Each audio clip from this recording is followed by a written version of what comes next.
अब मैं सिद्धार्थ के पास आती हूँ।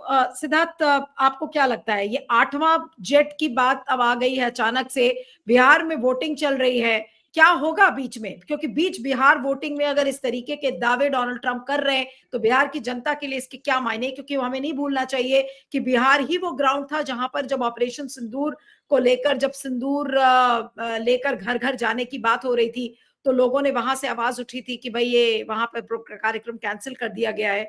तो ऑपरेशन सिंदूर को लेकर वहां पर ये भी इमेज बन गई थी कि बिहार की जनता ये पूछ रही है कि भाई प्रधानमंत्री को लास्ट मोमेंट पर इंटरवीन करने की क्या जरूरत थी, क्यों उन्होंने मीडिएट किया, क्यों सब चीजें हुई। ये सारी बातें ऑपरेशन सिंदूर की जितनी नेगेटिव बातें हैं वो बिहार में डिस्कस हो रही थी। अब बिहार के चुनाव के दिन आज पहले चरण की वोटिंग है और इसके बीच में डोनाल्ड ट्रंप ने, क्या आपको लग रहा है जानबूझ के रायता फैलाया है बोल के किलो 8 प्लेन गिरा दिए?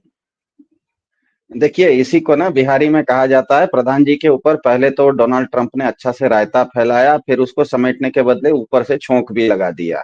और ये पूरे प्रकरण में पिछले 6 महीने में हमारे जो 56 इंची शेर हैं उसको ट्रंप ने कागजी शेर साबित कर दिया। ये अब निश्चित हो गया और ये बिहार चुनाव में इसका असर काफी पड़ेगा, क्योंकि ये करके मोदी सरकार अपने आप को एक तरफ कुआं एक तरफ खाई में फंसा रही है। आप अगर ट्रंप साहब की बातों का जवाब नहीं दे रहे हैं, इसका मतलब आप कह रहे हैं कि हमारे कोई हवाई जहाज नहीं गिरे, हम वो युद्ध जीत रहे थे।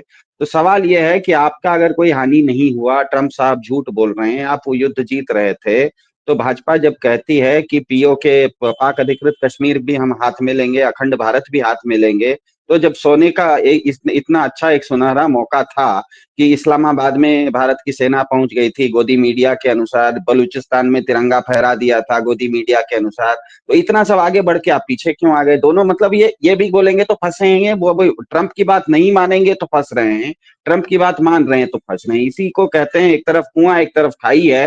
तो आपको एक तरफ कुआं एक तरफ खाई अगर मिल जाती है तो आपके पास एक ही विकल्प बचता है कि चुपचाप खड़े रहो। एक कदम भी इधर या उधर करोगे तो या तो इधर कुएं में गिरोगे या तो खाई में गिरोगे। और ऑपरेशन सिंदूर के मामले में, क्योंकि जिस समय ऑपरेशन सिंदूर हुआ था उस समय भारत के प्रधान जी ने बिहार की धरती से ही आके पता नहीं काहे के लिए अंग्रेजी में भाषण फेला था एक, कि हम क्या कहें ऑपरेशन सिंदूर के बारे में। और अभी भी बिहार चुनाव में भी बार बार उन्होंने ऑपरेशन सिंदूर की बात की। तो लोगों के मन में ये सवाल बिल्कुल उठेगा कि आप अगर ऑपरेशन सिंदूर में पाकिस्तान को घुटने पर आपने ले आया था, भारत के प्रधान जी के स्टेटमेंट के अनुसार पाकिस्तान घुटनों पर था, तो जो घुटनों पर था और भाजपा का जब घोषित वादा है, घोषित उसका नारा है कि पीओके भी हमारा है और अखंड भारत भी हमको बनाना है, तो उसका सुनहरा मौका जब हाथ में आया हुआ था तो आपने छोड़ क्यों दिया? तो ये दोनों तरफ से ये फंसते हुए नजर आ रहे हैं। अब दूसरी बात, ट्रंप साहब ऐसा क्यों करे? देखिए, मैं ट्रंप साहब की बात आप जब कह रहे थे बहुत ध्यान से सुना। उन्होंने 8 प्लेन का नया हिसाब नहीं किया। परसों तक वो 7 प्लेन कह रहे थे, आज उन्होंने कहा कि एक 8वां प्लेन भी था जो कि क्षतिग्रस्त हो गया। इसका मतलब ट्रंप साहब धीरे धीरे एक एक परत उठा रहे हैं। ये ध्यान में रखिएगा कि इतनी बड़ी अगर भारत और पाकिस्तान, और दूसरी आश्चर्यजनक बात कि ट्रंप साहब आपने जो अभी भाषण सुनाया उनका, उसमें बाकी सब युद्धों का नाम ले रहे थे लेकिन किसी युद्ध का डिटेल या विस्तृत जानकारी नहीं दे रहे थे। सिर्फ भारत पाकिस्तान पर आते ही वो पूरा विस्तृत बता रहे थे। वो कॉन्गो की भी बात कर रहे थे, वो कोसोवो की भी बात कर रहे थे, लेकिन वो एक सेंटेंस में मैंने कॉन्गो निपटा दिया, कोसोवो निपटा दिया। लेकिन भारत पाकिस्तान का आते ही वो पूरा डिटेल्स में चले जाते हैं, जैसे कि उनको सब कुछ अंदर की बात पता है। ऐसा क्यों है?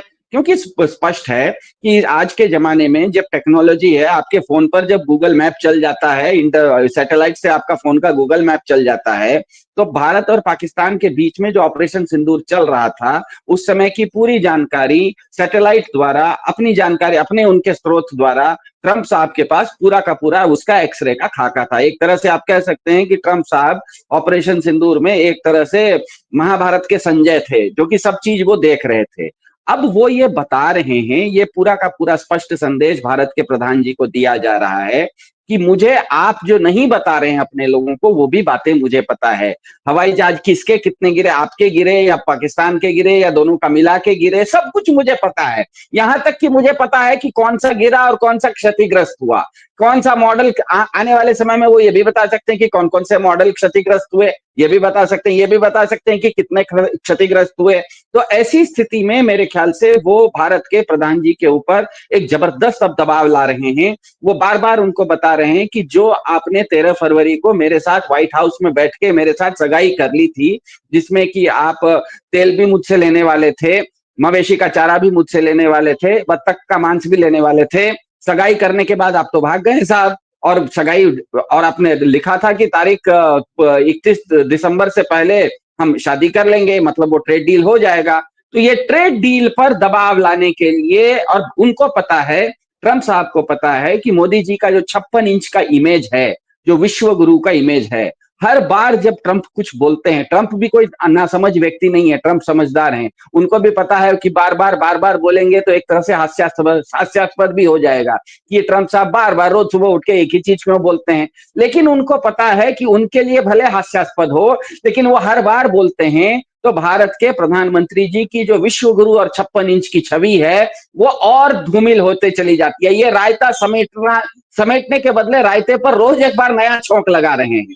तो इनका इसका मतलब है कि ट्रंप साहब को मोदी जी का इमेज जो है वो लार्जर देन लाइफ है। मोदी जी जो है उनसे उससे बड़ा उनका इमेज है। उनके इमेज को ये डैमेज करने की पूरी कोशिश कर रहे हैं, क्योंकि उनको लग रहा है कि इनके इमेज का अगर हम डर दिखाएंगे तो ये प्रेशर में आके ट्रेड डील पर सिग्नेचर कर देंगे। हालांकि मेरा मानना है कि ट्रेड डील पर सिग्नेचर हो चुका है, सिर्फ उसको ऑपरेशनलाइज होना है, क्योंकि आप किसी से सगाई कर लिए हैं, उसके बाद आप शादी से भाग नहीं सकते हैं। भले तारीख 2-4 दिन आगे पीछे हो सकती है, लेकिन 13 फरवरी को भारत के प्रधान जी और अमेरिका के राष्ट्रपति व्हाइट हाउस में बैठ के कॉम्पैक्ट नाम का जब उन्होंने समझौता किया, जो कि व्हाइट हाउस के भी वेबसाइट पर है, भारत के प्रेस इंफॉर्मेशन के भी वेबसाइट पर है, उसमें पैरा नंबर 30 या 33 पैरा का वो कागज है, उसमें भारत के प्रधान जी ने हस्ताक्षर कर दिया है कि अमेरिका भारत को सबसे बड़ा तेल का निर्यातक बनेगा, अमेरिका से भारत मवेशी का चारा आएगा, अमेरिका से भारत बत्तख का मांस आएगा।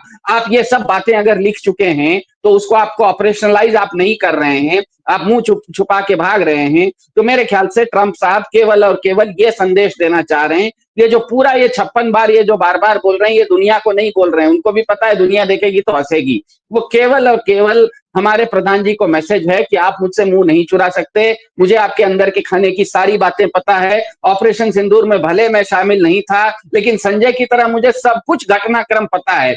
आप छुपा रहे हैं ये भी हमें पता है, इसीलिए मैं धीरे धीरे उघाड़ना अगर शुरू करूंगा तो आपके लिए दिक्कत आएगी, और ऑलरेडी दिक्कत आ चुकी है। 56 इंच का अगर शेर है और भाजपा का अगर कहना है कि पीओके और अखंड भारत हमारा है, तो आप सीज फायर क्यों माने? दूसरी बात, आप अगर विश्व गुरु हैं तो ट्रंप से आप मुंह क्यों चुरा रहे हैं? ये दोनों बातें अपने आप में बताती हैं कि भारत के प्रधान जी बहुत ज्यादा प्रेशर में ट्रंप साहब के आए हुए हैं, और ट्रंप साहब उस जानते हैं कि वो प्रेशर में आए हुए हैं, वो प्रेशर को बढ़ाते जा रहे हैं। इसका नतीजा बिहार के चुनाव में होगा ही होगा, स्वाभाविक है, क्योंकि भाजपा ऑपरेशन सिंदूर को ही तो बिहार में बेचने की कोशिश कर रही है कि हम तो बहुत बड़े 30 मार खा हैं, और ट्रंप साहब बता रहे हैं कि आप भीगी बिल्ली हैं। यही तो अंतर आ जा रहा है।